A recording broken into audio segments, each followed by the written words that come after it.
Hello, everybody, and welcome back to Outraised Voices. I'm your host, Sharon Lee Williams, and I'm so happy you're here. If you've been here before, thank you for showing up again. Thank you, thank you, thank you.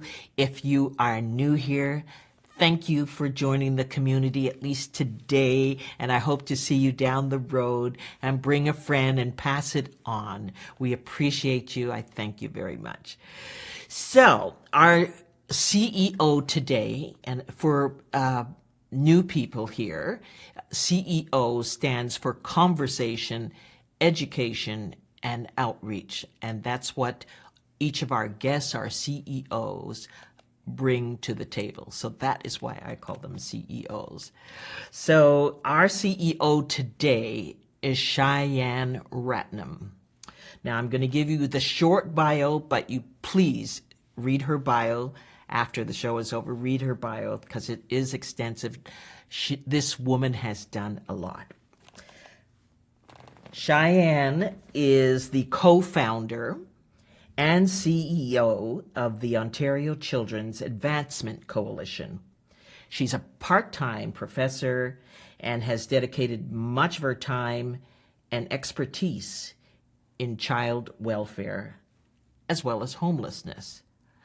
Now, Cheyanne has also the lived experience of being there.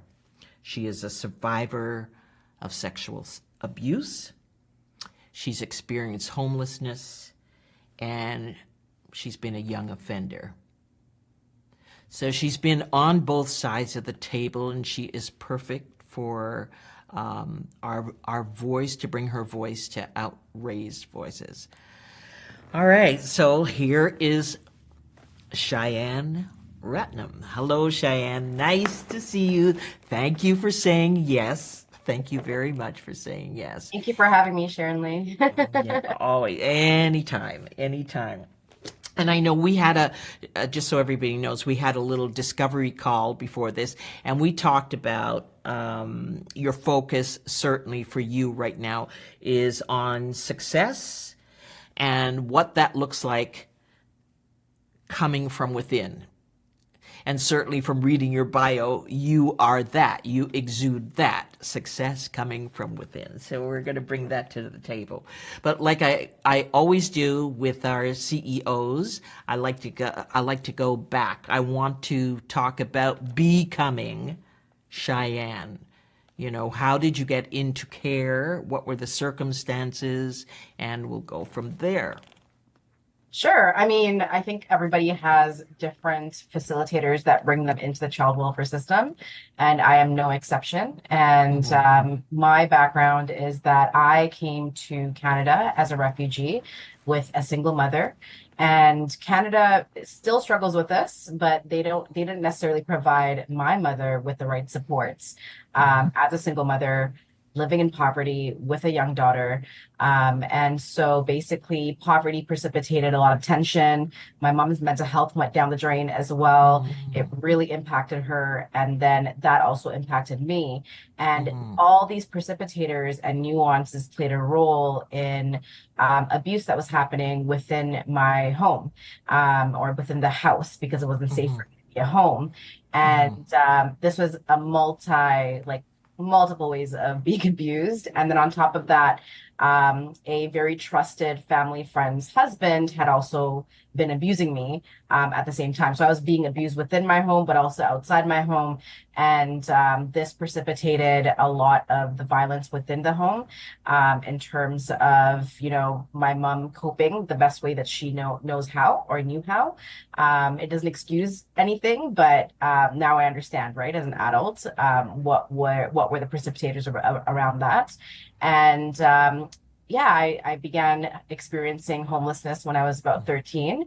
And I became really close with my former best friend in high school, grade 9. And that was the Mm-hmm. year where I had the privilege, I would say, of having a little bit of freedom that I forced into my life, to be able to escape from the violence in my home. And That so you, sorry, you forced into your life. I forced That it into my life.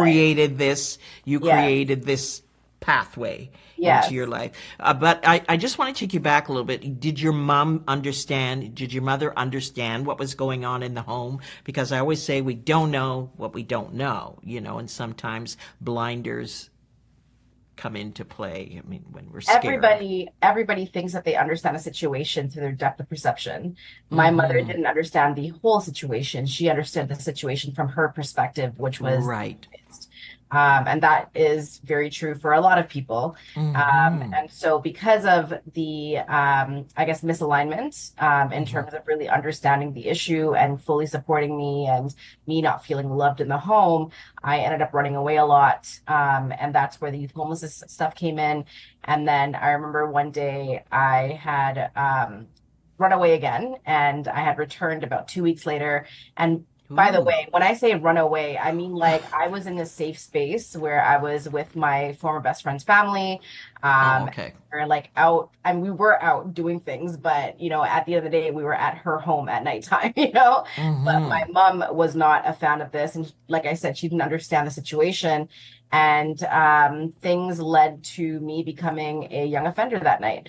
And that precipitated me into the youth criminal justice system, which is what it's called now. Back then, it was the young offender system. And then eventually, I said to the system that I can't go back home. It's not safe. And then I ended up in the group home system. And that's my entry into child welfare. That's a lot. That's a lot. So you find a home with your best friend's family. And how did they, so let's talk a little bit about them. So how did they say, okay, Cheyanne, we're going to accept this? Do they call your mom? How does that all work? I don't think they fully understood what was exactly going on. I was just their daughter's best friend, and they're Guyanese, they're West Indian. Uh, Oh, okay. their home was open, Yes. and they Always loved open. me. Food, you need food. Come, And they come, loved come. Yeah. me, and they loved to have Yes. me, and I was Oh, actually like the good influence among my former best friend's friend circle.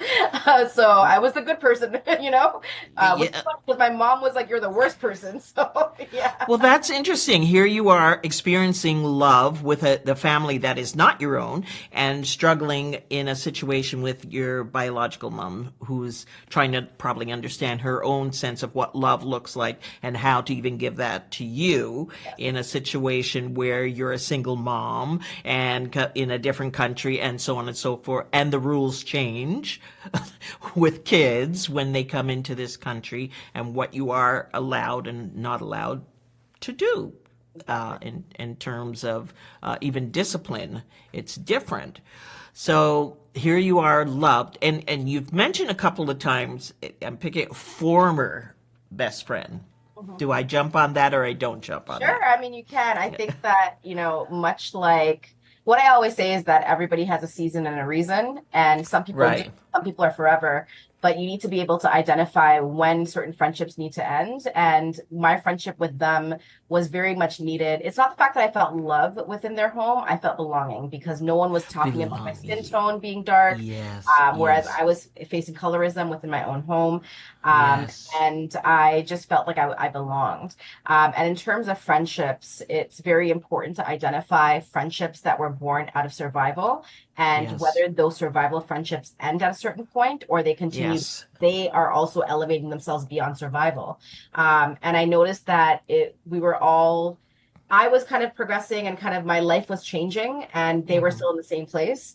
And I had to say goodbye to that friendship, but I'm very grateful for, the role that they played in my life. And I Hmm. still look at them like family. You can love somebody from a distance, and even if they Absolutely. terminated from your life, but it's very important to prioritize your wellness and yourself and your progress. And sometimes that requires you to say goodbye to people. Right.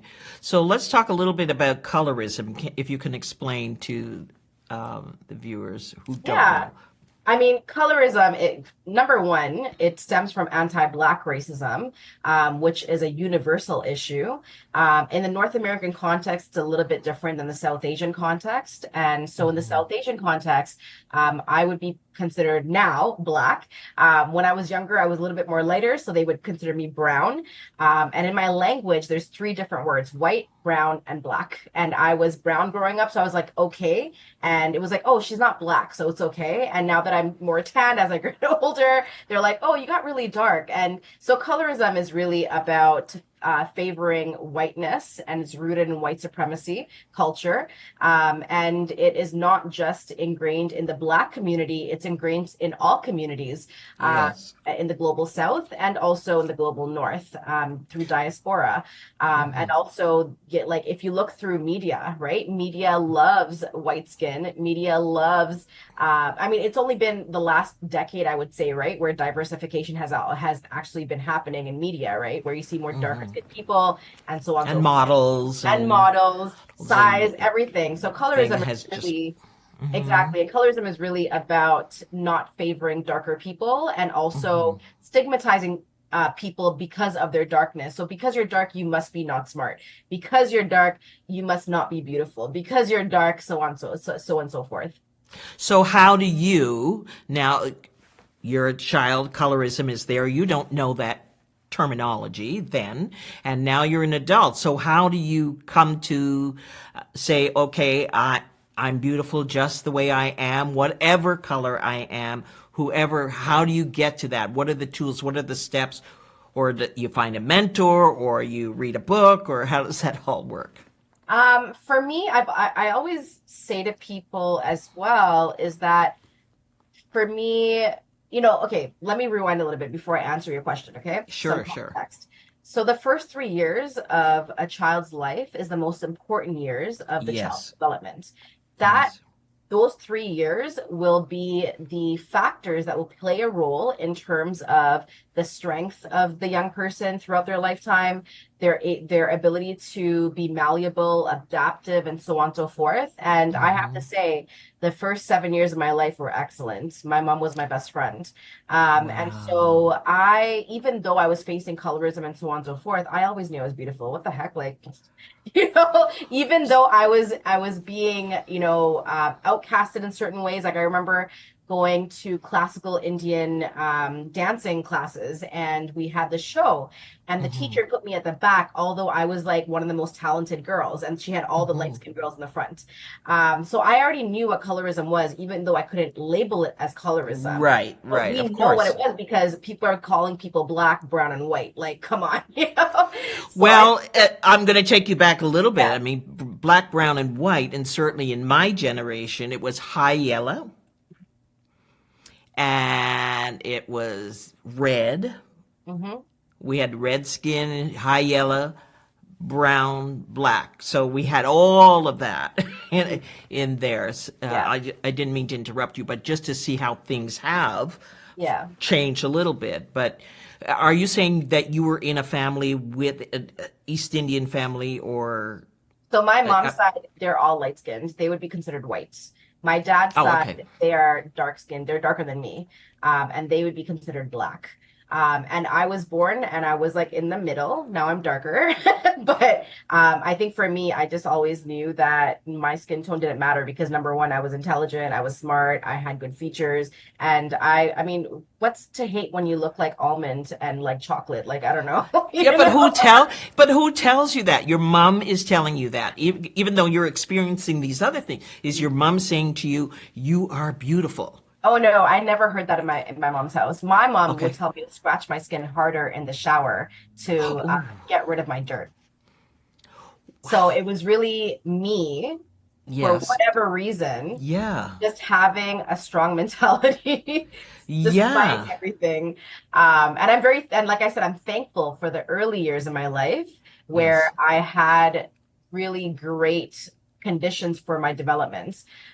Because if I didn't have that, I wouldn't have been able to have that sort of mentality growing up. But my former best friend's family strengthened the fact that I was beautiful, strengthened the fact that like this is like a backhanded compliment almost, but they're like, "Oh, you're really beautiful for a Tamil girl." Like, those backhanded comments, right? And there's West Indian, East Indian, like sometimes kerfuffles and whatever.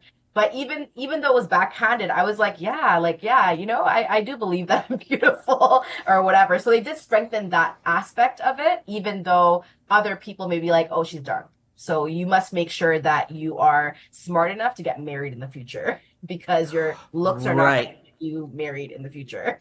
Right. And there is always that conversation. Again, I bring it back to when I was younger. You're not supposed to marry a dark man because you don't want a dark skinned man because you don't want the babies to be too dark because Yes. it'll be trouble for them. It'll be hard for them to get a job when they get it. So all of that. And when I hear you say that, I say, really, that is still continuing. I Oh, mean, I yeah. do know that, but it's just so difficult to fathom.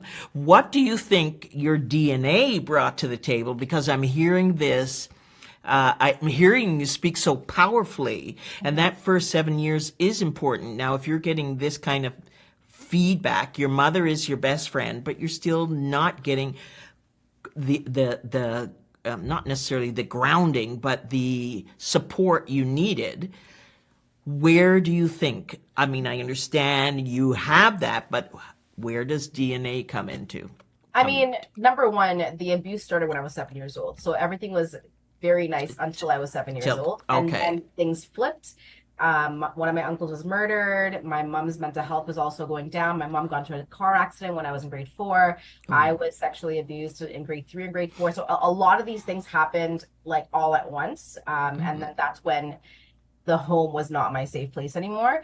And in terms of my DNA, like actually, funny enough, like a lot of people from child welfare may not know what their history is, depending on their Mm-hmm. entry into the system.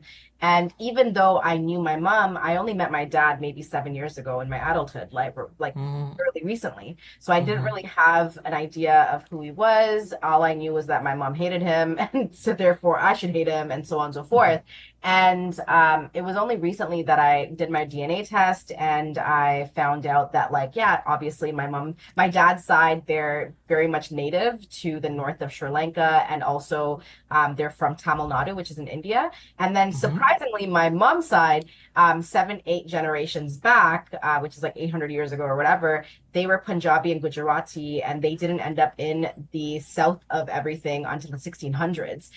So it kind Mm-hmm. of gave me an idea of, like, even just colorism wise, the Mm-hmm. differences. But I have to say that being Tamil, which is a minority population from Tamil Elam or Sri Lanka, um, Mm-hmm.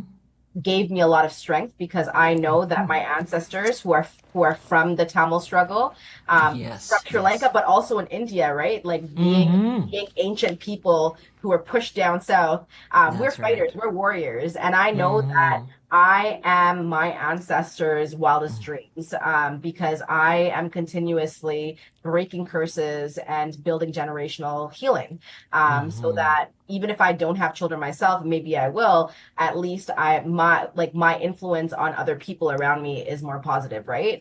Rather than I don't know, hurting them or stigmatizing them or whatever.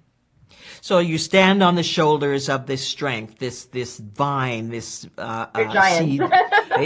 You know, it's all good. So when you meet your biological father, do you see the similarities? Do you Oh my see gosh. anything?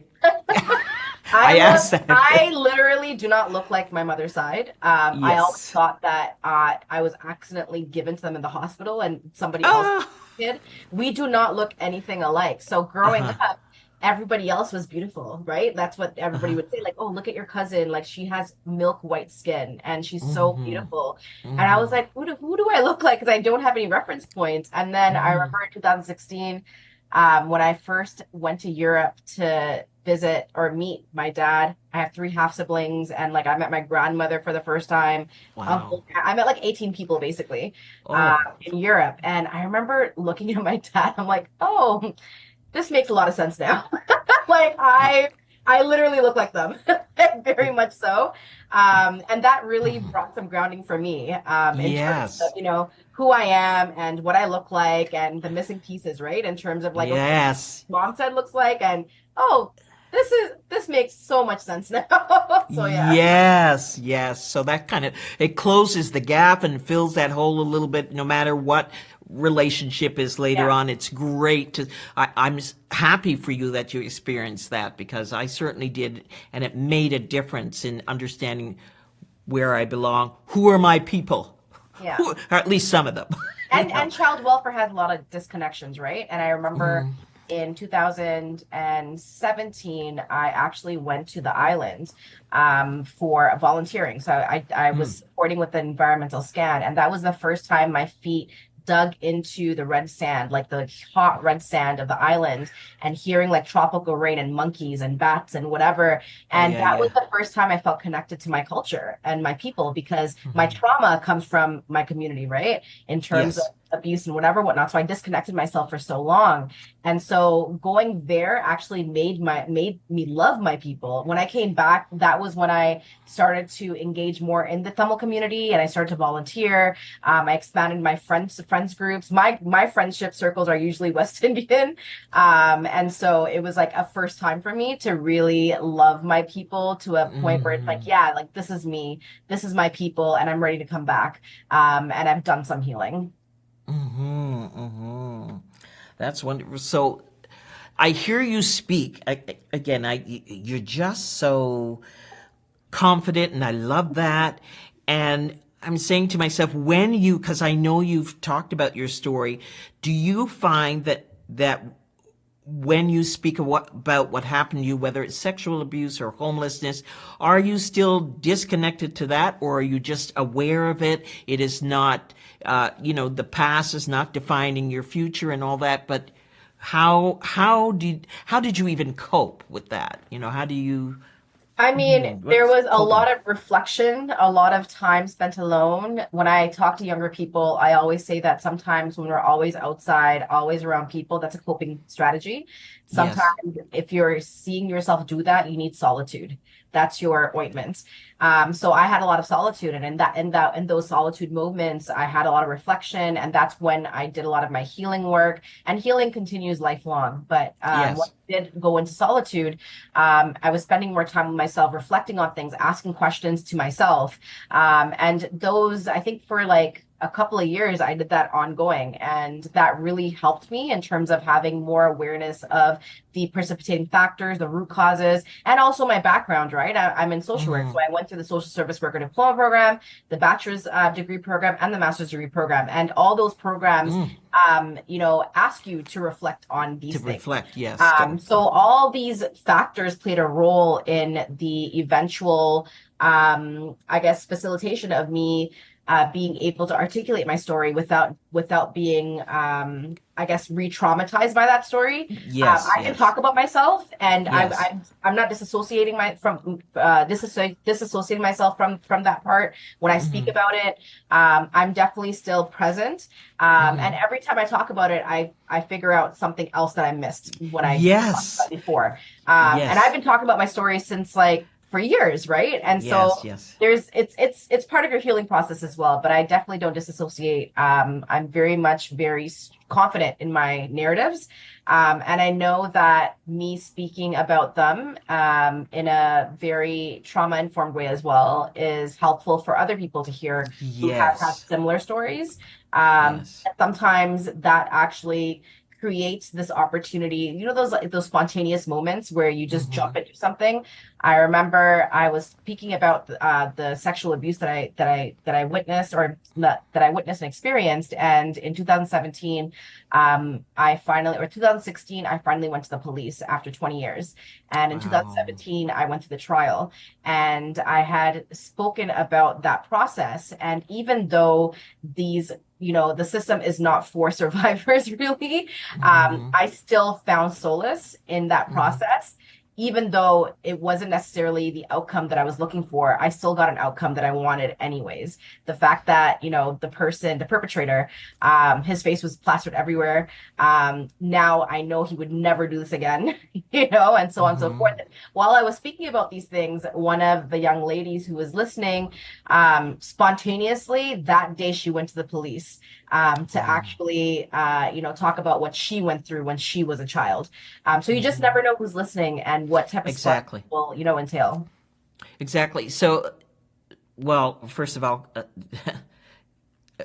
I don't even know what to say. Congratulations, but I mean that's powerful because a few of us, or a lot of us, or however many people have been exploited or abused, and just don't see going to the police after 20 years and saying, "Hey, this is what really happened. I'm strong now. I can deal now. I'm going to not only have his face plastered, but now you've exposed your own life." Mhm.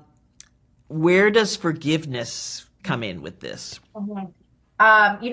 There's this saying, right, that you should be forgiving people because you don't want to store, bad energy, but I don't believe in that. You don't have to forgive everybody.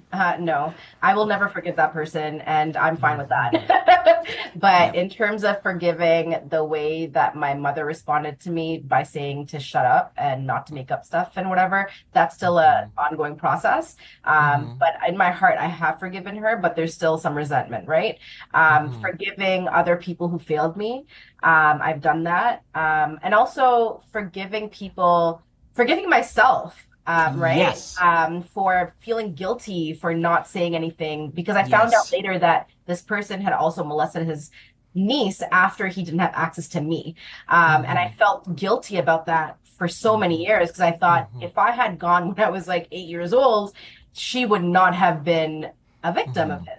And a survivor. And so I carried that guilt on my shoulders for so many years, and I had to forgive myself for that. But forgiveness is not you have to earn the privilege to be forgiven in my world. And that person hasn't, and they never will.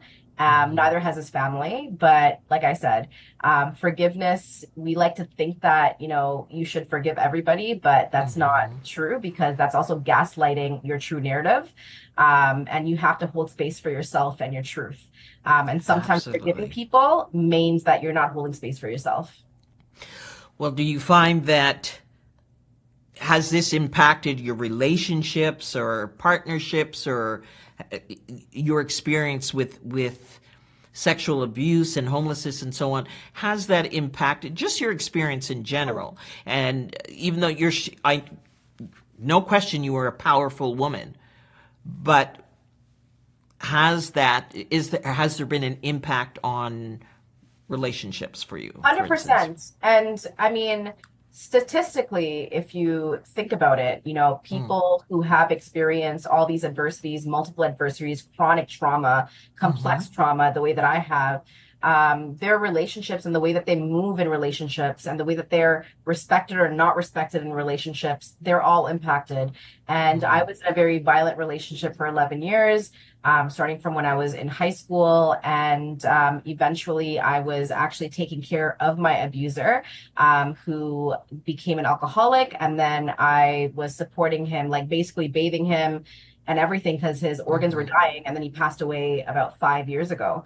And so, if I hadn't gone through those things, I would have had more likelihood of picking up on red flags and not attaching myself to the littlest love that is being given to me. And now I know, right? But back Yeah. then, and then people are, there's, battered wife syndrome, right? There's different things and factors that play a role for why women and men don't leave abusive relationships, right? It's very complex. And so for me, I'm very proud of the way that I carried myself throughout, regardless. I was putting myself through my master's program, my bachelor's program, and everything. No one knew what was happening until after he passed away. And now it's part of the narratives that I talk about, right? But in terms of relationships, of course, there's people pleasing, attaching Yeah. to the littlest bit of love that is given to you because nobody has shown you what love is. Yes, that's what I was going to say. Craving What for is love. love? Right. Craving. What Yeah. is love? I mean, we all have this, whether the childhood or the Yeah. movie version or whatever version we have of love, but it all, success starts from within. Love starts but if we don't know what that's about, it's very hard to acknowledge, oh, I have to kind of love myself first. Yeah. Why am I looking for this outside validation? But we do until we know better. Yeah. And also, in order to know better, you need to have community care, right? If Yes, we're community. talking, Yes. you might want to plug in your PC. Ooh, I don't know what's that. I have no idea what that's about. But Ooh. in terms of like love and stuff like that, I think it's also very important to note that it's so important that like systemically and structurally, there's an onus on individuals to do the work, but then Yes, really community. And so part of learning to love yourself is actually having community around you who's showing you what love is and that you're lovable and so on and so forth. And we often forget the importance of community. We often forget the importance of who we surround ourselves with. We often that's forget just, the yes. importance of resources Mhm. and services that are needed that oftentimes people from adverse backgrounds don't necessarily Mhm. have easy access to.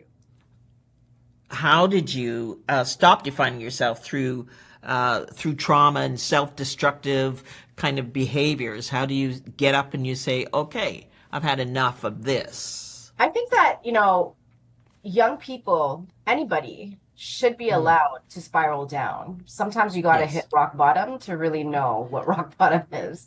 true that. And also to get things out of your system. So I remember when I exited the child welfare system and, once you exit, you really have a lot of time by yourself and things just come at you and all the trauma Mm, comes back and so on and so forth. And I remember dropping out of my first college diploma program because I didn't feel like I was ready and had the capacity to do anything because I was so traumatized. And for that whole year, all I did was drink, party with my former best friend, like, and mhm, our circle, partied our asses off, drank, smoked weed, all these different things as a coping mechanism. mhm, And I got it out of my system. And after a year, I was like, okay, I'm going to go back to school now. And I ended up going into a different program, which was ended up being the social service worker program because I had more clarity about what I wanted to do. And then that catapulted me into getting my master's and my bachelor's right afterwards and doing all the mhm, work that I do. And if I mhm. didn't have that year, I'd be so lost. If I didn't have that year of really just like wilding out, I don't know where Mhm, I'd be right mhm. now. So we need to That's allow interesting. young people, especially, to make their mistakes, to learn from them, and also to figure out what their coping mechanisms are. Because after a year, I realized this is the worst coping mechanism ever. I need to stop, and I feel better anyways. But let me now focus on school. Yeah, that's so interesting because that used to be the way youth used to do that. You'd finish high school and then you'd have that The leap year, year yeah, off, and people would gap go year. to Europe and backpack and all this stuff and figure themselves out and all that. That's interesting. I hadn't thought about that. And So this is you had to. after I did a leap year. So I went back to school for Oh, another you did a year. leap year and then another leap year. Yeah, because I thought I wanted to do television radio broadcasting, and the Ah. school the school in Canada, the only school had that program. So I ended up doing that program, and then I realized, this is more of a hobby. But I love using my voice. I wanted to be a broadcaster. I wanted to be a reporter and all this other stuff. And then after that year is when I was like, my mom. My biological mother, it was when I first started to really talk to her again, and she wanted me to do dental. And I didn't want to do dental, but I ended up going into dental because I'm people pleasing. I want her love. Yes. Yeah, yeah, yeah. So I ended up going in there and then I dropped out like, 3 months after because it wasn't for Mhm. me, number one. I'm Mhm. not, I don't have the stomach to see pus in people's mouths. Like it's just not for me. Uh, Oh. and number two, that was when I realized like I'm just like I'm a hot mess. Like I need to like sweat this all out, And I just did what I knew how to do because that's what I was doing when I was like 13, 14 years old, right? With my former best friend. And I needed that year. And after that year, I was focused and I was able to really, um, I wouldn't say thrive. I was still in survival mode. I'm still in survival mode, right? But Uh-huh. I was in a better footing to be able to focus on school a little bit more. And obviously, I had other supports in terms of the Children's Foundation of Canada providing me with scholarships that, took away some of that burden as well, right? The financial burden of schooling as well. Hmm. Well, I want to touch on that a little bit because I know that is out there. Why do you think, and I've been told that a lot of youth don't take advantage of that? I don't know if it's about taking advantage of it. I think that actually no, scratch that. I don't think statistically, I know Hmm. that many of our young people aren't necessarily ready to really do post-secondary till later in life. It's not the fact Right. that they don't want to. They have other shit that they need to take care of. People Mm-hmm. are adulting more than other people who come from families, like statistically speaking. We Mm-hmm. have to think about rent. We have to think about, how to survive, how to live, Yes. you Yes. know, how to be independent, while also carrying trauma and PTSD and so many other things, and not necessarily being provided with the care and support that we require. Mm-hmm. And so a lot of our young people are like, maybe even late 20s, early 30s, now fully ready to start school. But there's Oh, many of that's good. us who have started school right after high school as well, right? Oh, So it that's just depends wonderful. on every young person, and not every young person from child welfare has the same experience after care. But these are some of the experiences that are, experienced. Mm-hmm. So when you reach out to these, to how do you do this? You're reaching out to young people. Is it in a group situation, or because I know you're a professor, I know you do uh, work in the community and with Children's Aid. How do you?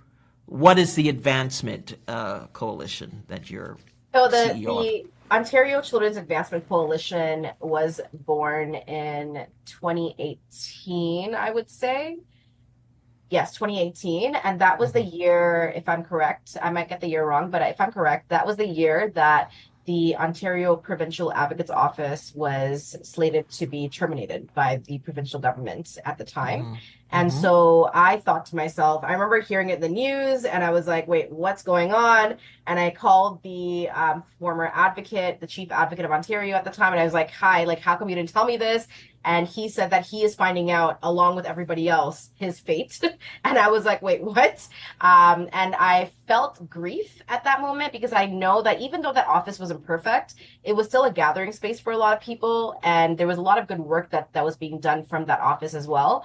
And I worked at the office at the time. So I was working at the Ontario the OPACE or the OCA office, sorry. And I was the engagement lead for the Provincial Health Rights Initiative at the time. And Mm-hmm. I remember thinking, this is horrible. This is not good for the young people, especially who were connected to that office, who were part of projects, who were volunteering and who were building community within that office. And so I Mm-hmm. thought to myself, this is not right. I got connected to another young person who was also worried. We ended up in the basement of a community health clinic, with about 20 young people. We just put it out there. We're like, hey, if anybody wants to grieve, just come out. So we had about 20, 25 people who came out.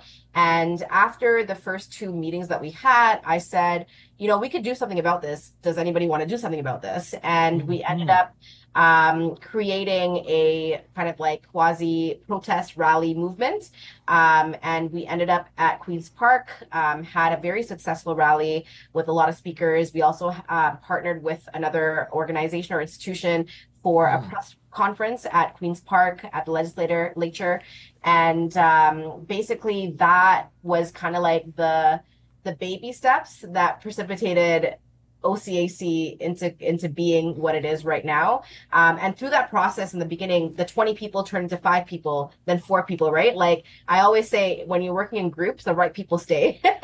That's um, right. and That's the true. people who stayed ended up founding the idea of the Ontario Children's Advocacy Coalition.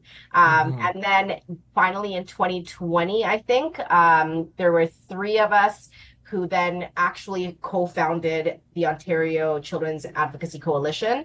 And grateful for the volunteers who were, part of the journey, of really thinking about what we were going to do. And then I think in 2021, we changed our name to the Ontario Children's Advancement Coalition. And what we do is really about advocacy and advancement of better outcomes for young people from the child welfare system and interconnected systems. And one of the biggest wins that we've had in recent times is that in 2023, last year of April, the Ready, Set, Go program in Ontario was implemented by the government. And that was because of the work that we did from 2020 onwards. When the pandemic hit, we started doing town halls. We had Cindy Blackstock partner with us and collaborate with us in terms of funding the infographic that came out of the town halls. And then Mm-hmm. from there, we wrote a letter published it, and then also sent it to the government. And because of all the media attention, we were all over the media like for a couple of months across Mhm. Canada, but also abroad. And all that pressure amounted to us being at the table with the government. And then from 2021 until 2023, we had two different phases of going across Ontario, Wow. listening to young people and allies in terms of what needed to change in terms of youth transitions and how to better it. And then in 2023, we implemented the Ready, Set, Go program, which is based on pillars. And basically, there's a lot of changes that happened. So young people are getting more money for stipends. I think back in the day, it was like $800, something like that. Now I think it's about $1,800. Plus, they can work full time. So foundationally, they're more stable that way. They're also more supported. So a lot of this work starts at 13 or 14 years old now, or maybe even 12. Whereas when I was growing up, you were told the year that you were aging out that you're being cut off. So Yes. there's been a lot of changes. So I'm very proud of, all the things that we've been able to accomplish. Yeah, that is fantastic. You are just um, success from within. Definitely, you just exude all of that. And there, I have questions for you, but Okay. I have questions. I've got questions, Cheyanne. But we talked a little bit because you talked about trauma bonding. I know we're skipping a little bit, but trauma bonding, I felt that was very important to kind of touch on and to kind of bring that a little bit of focus to that for our viewers. Yeah, I mean, So, trauma bonding is very important to know about, hmm to be able to identify. And a lot of the times when we put hurt people with hurt people, sometimes the connection is only that trauma, and that's what really bonds us. And for a certain amount of time, that's part of your survival, and that's part of our hmm story. That was part of my story as well. But after a certain point, you have to kind of identify whether this is a trauma bond and whether it's keeping you in survival mode, keeping you in a certain box that is preventing you from entering thriving or the potential to thrive. And, we talk about creating networks and groups for young people from adverse backgrounds, particularly the child welfare system, but no one talks about the importance of working with young people to help them understand what trauma bonds are so they could better identify it and also address it if it is part of their reality. But we want to put everybody into a box and then think that it's going to be all easy peasy, but we're not thinking about the hmm impact that are long term. And a hmm lot of people who have been in trauma bonds, their healing journey is tough. hmm And they become stuck, right? Not everybody, but a lot of hmm people. hmm And hmm so I think that when we think about friendships, when we think about connections, when we think about family, when we think about any sort of connection that is close to you and in close proximity to you, you need to be able to have the skills and the capacity to understand what is bonding you. And, if that bond didn't exist, would you have a connection? So, are we talking about therapists here, psychologists? Um, How do you how do you talk about that Every with young young people? person needs to be connected to a helper, so a therapist. hmm A therapist should also be reflective of what the young person needs and wants as well. So, for hmm example, if I am talking to, or let's talk about myself. When I was hmm younger, I did not want a brown worker. I didn't want a South Asian worker. I didn't want hmm anybody looking like me. And so a therapist who would be from the same background as me wouldn't have worked for me. I wouldn't have been receptive. And so hmm it's very important to ask young people what type of therapist, like what are the characteristics that you're looking for, because hmm then the trust building between the therapist and yourself becomes more successful in that way. And once you hmm identify the therapist, they should be having these conversations with you. But not a lot of people talk about trauma bonds even within sessions, right? So these are things hmm that should be talked about. And then also, like at a ad hoc kind of casual way, If you're mentoring people, you can introduce those types of conversations and have like casual conversations with younger people about these things. But it's very important that this topic is talked about, and that people are not just building programs to put people in, like drop everybody into a box together, but they're also addressing these types of concerns, to make Mm-hmm. sure that these connections are healthy, that these connections are able to sustain themselves as well, right? If they're Mm-hmm. healthy. And also that if they're not healthy and there needs to be an end date, a termination date for these relationships, that people have the capacity and the ability to be able to terminate those relationships when they need to be terminated as well. Mm-hmm. One of the questions I have in my head is that if you're saying connecting youth with somebody that they might want to feel safe, how do you even know that? If somebody comes in, you're saying you didn't want to be with Tamil or something, but you're coming in, you don't even know what safety is. Not you, but youth are coming in not knowing what that even means. Who is safe? So But how? young people may not understand fully what healthy safety is, because I put Mhm. myself in a lot of predicaments when I was younger that was not safe, but it was safe for me, Yes, yes, right? yes. Hmm. And I needed those spaces. But Hmm. even though a young person may not know what healthy space is, they know what they need. People are the experts of their lives. They know they are the driver of their bus or their car, That's and true. they know how they've had to navigate to get to the point to meet you or me or whoever. And so it's just being, having humility, and asking questions like, hey, like, in terms of, pairing you with somebody, like, how would you want them to be? Like, do you want them to Hmm. be older? Do you want a man, a woman, Gotcha, gotcha, gender gotcha. I queer? see. Yeah, Who yeah, would you yeah, yeah, yeah. like? Do you want somebody from your same background? Do you want Hmm. somebody who is, I don't know, if the person is queer, would you like somebody who's also queer, right? Like these are just questions to have humility about and to just ask them, and also believe that they know their life better than you know them.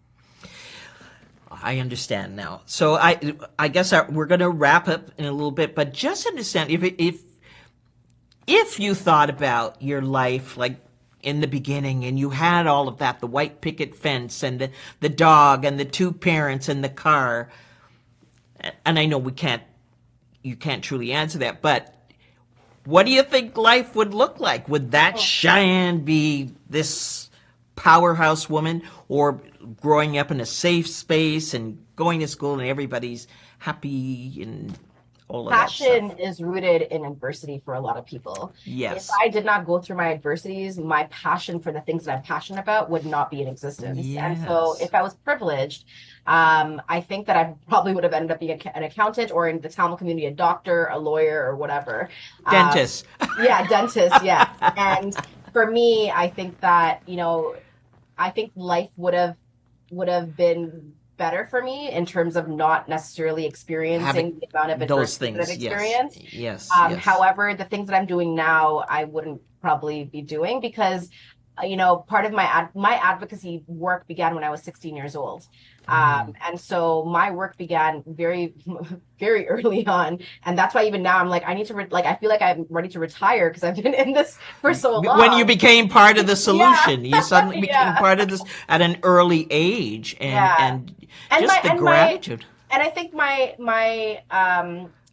the fact that I was able to be brought up in such eclectic spaces and being Yes. so open minded and also critical, right? Like, and also understanding what equity is. Like, I don't think I would have understood all these things to the extent that I understand them because of who I am now if I had all those things given to me. Power and privilege puts blinders and rose-colored glasses on you until somebody tells you that no, this is not how it is, for a lot of people. And so I believe you should not be romanticizing adversity ever. Never be like, oh, but if you didn't go through this, you wouldn't be doing all these things. That is wrong, wrong, wrong, wrong, wrong. But what I will say is that through my perseverance and determination and my ability to navigate the spaces based on the little resources that I have brought myself to this point, and I'm very proud of myself. Oh But it's yes. inexcusable for the bullshit that I experienced in my life. Hmm. Well, That is a wonderful note to end on. So I know you say a lot of things to young people. What is the one thing because it's young people internationally here. So Yeah. what's one thing that people who are in an outraised position or just youth in general, actually. Let me What say was a that. message for them? Yeah. I think that a lot of times when young people go through adversity, and as a survival of suicidality myself, Yes, me I too. think that Yes. we hit certain bottoms where we feel like we want to end things, and Yes. feel like we can't see a future. And Hmm. something that I learned, and I keep relearning this, right? Is the fact that like the 8-year-old me who wanted to end their life, the 13-year-old me who wanted to end their life, the 18-year-old me who wanted to end their life, 21, 25, all those people are glad that I'm here. And I'm showing all those inner children who still live inside me Oh, it's that, beautiful. they're what you do have a future.